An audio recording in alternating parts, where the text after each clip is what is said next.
জাল আয়কর বিভাগের অফিসার সেজে গয়না দোকানে হানা, আনুমানিক প্রায় 200 গ্রাম সোনা ও 4 লক্ষ টাকা হাতিয়ে পালাতে গিয়ে পুলিশের হাতে পাকড়াও 5 জন। গাড়িটিকে ধুলাগড়ের একটি টোল গেটে আটক করে পুলিশ।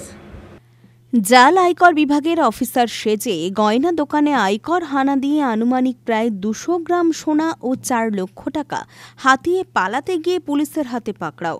গত 11 জুলাই দুপুর 3টে নাগাদ এগরা শহরের স্বর্ণ ব্যবসায়ী সচিন প্যাটেল, রাজু প্যাটেল দোকানে হানা দেয় দুষ্কৃতীরা।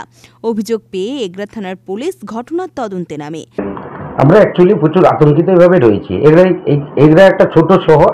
এই শহরের মধ্যেখানে দিন দুপুর বেলায় সোনা এবং ভুয়ো পরিচয় দেখিয়ে আমাদেরকে কাছ থেকে লুট করে নিয়ে যাচ্ছে।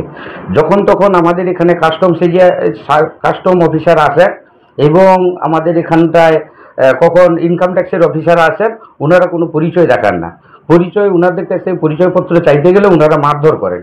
এইটাই আমাদেরকে, আমরা আতঙ্কিত হয়ে ভাবে আমরা কোনো কিছু না বলে ওনারা এসে যেভাবে চেয়েছেন এবারেও এইভাবেই চেয়েছেন। যাওয়ার পরে আমরা ওইটাই ওই যে দোকানটাকে হয়েছে ওই দোকানটা অ্যাকচুয়ালি কারিগরি দোকান সোনা পুরনো। এখানে আমাদের গ্রাম্য এরিয়া থেকে সোনা আসার পরে ওইগুলোকে গালিয়ে ওইটাকে আবার নতুন করে গয়না বানানো হয়। এই সোনাগুলো এইখানটার মধ্যে সব গালাতে আসছে। ওই মুহূর্তের মধ্যে এইখানটায় এরকম ধরনের অফিসার যখন তখন আসে, অফিসার এসে এইখানটায় মারামারি করেন, কোনো কিছু পরিচয়পত্র দেখান না। তো পুলিশকেও, আমাদের এখানে লোকাল থানা আছে, লোকাল থানাকে কনফার্মেশন করেন না, ডাইরেক্ট আসেন, ডাইরেক্ট এসে ওনাদের সঙ্গে আমাদের সঙ্গে এসে সব রকমের ভাবে অত্যাচার জুলুম টাইপের কিছু করেন। তো এই জিনিসটা থেকে আমরা প্রচুর আতঙ্কিত। আমরা কখন অফিসার আসছেন, কখন এরকম ছিনতাইবাজ আসছে, চোর আসছে কিংবা ডাকাত আসছে, আমরা কিছু বুঝে উঠতে পারছি না। এইটাই আমরা সবসময় জন্য আতঙ্কিতভাবে রয়েছি। এবার আমরা কিছু এই পরশুদিন যে ঘটনাটা ঘটেছে সেই ঘটনায় আমরা অফিসার ভেবেই আমরা আতঙ্কিত হয়ে রয়েছিলাম। তো যাই হোক, আমরা পুলিশ প্রশাসন আমাদের সঙ্গে অনেক সহযোগিতা করেছেন, খুব ভালো সহযোগিতা করেছেন।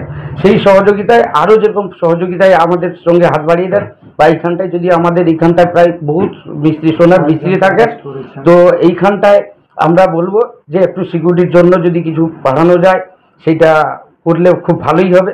এবং আমরা পুলিশ প্রশাসনকে মানে খুবই আপনাদের মাধ্যমে জানাতে চাইছি যে অশেষ ধন্যবাদ আমরা জ্ঞাপন করছি ওনাদের, পুলিশ পুরো থানাকে এবং বিশেষ করে আমাদের ওসি স্যারকে।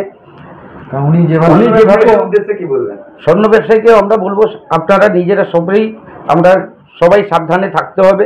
এরকমভাবে সব থাকলে হবে না, আমাদেরকে ঐক্যবদ্ধতা হতে হবে এবং আপনারা সবাই নিজেরা নিজের মতন সেফটি বোঝার চেষ্টা করুন। সিসিটিভি ফুটেজ দেখে একটি মারুতি আর্টিকা গাড়িকে চিহ্নিত করে এবং পরে বিভিন্ন থানায় ইনফরমেশন পাঠানোর পর ধুলাগড়ের টোল গেটে গাড়িটিকে আটক করে পুলিশ। পরে গাড়ির চালককে জিজ্ঞাসাবাদ করে আরও 4 জনকে গ্রেপ্তার করে পুলিশ। 5 দুষ্কৃতীর বাড়ি ডায়মন্ড হারবার, উস্তি, মগরাঘাটে। ঘটনায় রীতিমতো শোরগোল এলাকায়। বিকাল দিকে আমাদের কাছে খবর আছে যে এরকম এগরার শহরে একটি সোনা গলানোর দোকান আছে।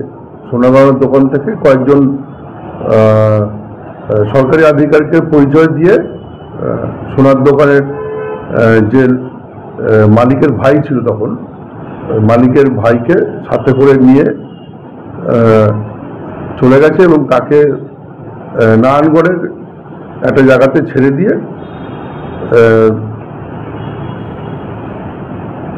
দিয়ে এবং ওই সোনার যে দোকানের মালিক যে মালিকের ভাই যখন নিয়েছিল তাকে এবং তার সাথে সোনা এবং কিছু টাকা প্রায় 4 লাখ টাকার মতো বলেছিল আর কি, বা সে এসে বলেছিল আমাদের কাছে 4 লাখ টাকা এবং সোনা প্রায় 200 গ্রাম। সঠিক হিসাব দিতে পারিনি, কিন্তু মানে বেশ কিছু সোনা প্রায় বলেছিল, গলানো সোনা তাকে নামিয়ে দিয়ে, কিন্তু সে টাকা এবং সোনার ব্যাগ নিয়ে চলে গেছে। তা সেই মতো আমাদের কাছে রিপোর্টিং হয়, তখন বিকালবেলা হবে, প্রায় 5টা 5টা সাড়ে 5টা হবে। কিন্তু ঘটনাটা ঘটেছে প্রায় 3:30 নাগাদ।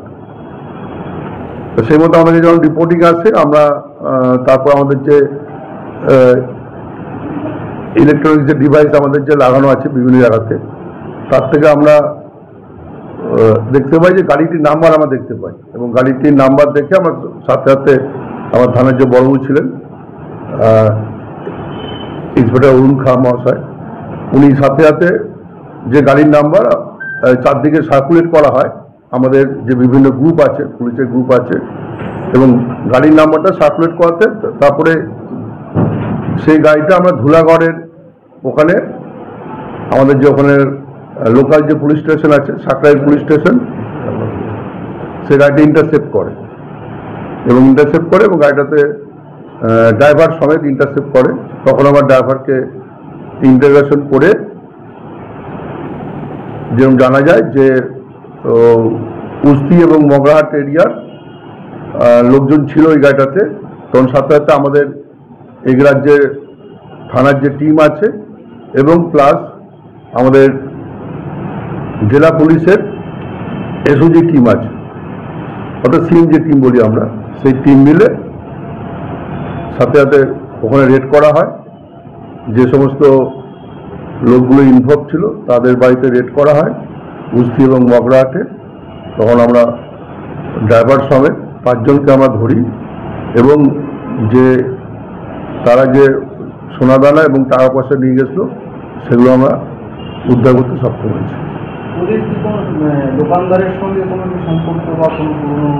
সেটা আমাদের ভেরিফিকেশন চলছে যে তার সঙ্গে আগাম কোনো সম্পর্ক ছিল কি না, এবং যাদেরকে ধরা হয়েছে তাদের ভেতরেও ক্রিমিনাল অ্যান্টাসিডেন্টস রয়েছে, এদের আমরা ভেরিফাই করে পেয়েছি। আরও যদি কেউ থাকে সেগুলো আমাদের এখনো ইনভেস্টিগেশন চলছে। তো এখন এই দোকানে কিন্তু আগে একবার কিন্তু আয়কর এসে প্রকৃত যে আয়কর এসে কিন্তু হানা, তারপরে আবার যেখানে ওই দোকানে এসেছিল সেটা আমরা এখনো পাইনি, কারণ আমাদের কাছে কোনো তথ্য নেই। দোকানদারও বলেনি যে, তবে দোকানদার বলেছিল এরকম নাকি এগরা শহরে হয়েছিল, আয়কর দপ্তর থেকে হয়েছিল, কিন্তু আয়কর দপ্তর এলে সাধারণত থানাকে জানিয়ে তারা রেড করতে আসে। আসামি এদের হচ্ছে আপনার ডাউন হাওয়ার লাইনে বাড়ি, দুজনের বাড়ি মগরাহাট, দুজনের বাড়ি কুস্তি এরিয়াতে, আর ড্রাইভারের বাড়ি হচ্ছে ডামন হাওয়ারে। মোট ড্রাইভারকে নিয়ে 5 জন ধরা পড়েছে এখনো পর্যন্ত। হ্যাঁ, সে তো অবশ্যই, কারণ যেদিনে ঘটনা ঘটেছে আমরা সেদিনই আমরা পার্সু করে এবং সেদিনই রাত্রিবেলায় আমরা রেড করে টিমের পুরো মেম্বারটাই আমরা মানে কালকে ভেতরে ধরে এবং তার যে টাকা পয়সা গেছিল সেগুলো উদ্ধার করা সম্ভব হয়েছে। হ্যাঁ, পুলিশ রিমান্ডে আসবে, কারণ গাড়িতে নাকি 6 জন ছিল, এখন একজন ধরা পড়েনি। পুলক বেরার রিপোর্ট, খবর বিসিবিএস।